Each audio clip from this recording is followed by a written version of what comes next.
السلام علیکم دوستو، عبداللہ استخری رحمہ اللہ ایک اللہ والے بزرگ تھے۔ ذکر و اذکار میں لگے رہتے تھے۔ ذکر کرتے کرتے جب ان پر فنائیت کی حالت آئی تو ذکر کی مستی ایسی سوار ہوئی کہ اب ذکر چھوڑنے سے بھی نہ چھوٹی۔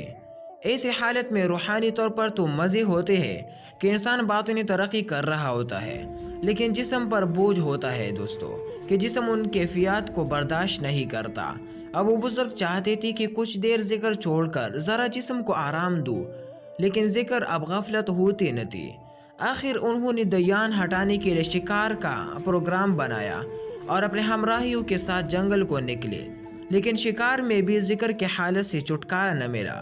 اب تو وہ بہت پریشان ہو گئے، اور اس پریشانی کے حالت میں ان کے زبان سے جو الفاظ نکلے وہ بڑے عجیب ہے۔ فرمایا، اللہ اس شخص کے سب گناہوں کو معاف کر دے جو مجھے ایک لمحہ کے لیے اللہ کے ذکر سے غافل کر دے۔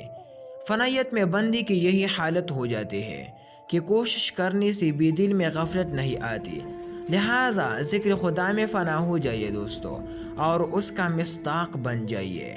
نور میں ہو یا نار میں رہنا، ہر دم ذکر یار میں رہنا، چند جون کے خزاں کے سہلو، پھر ہمیشہ بہار میں رہنا۔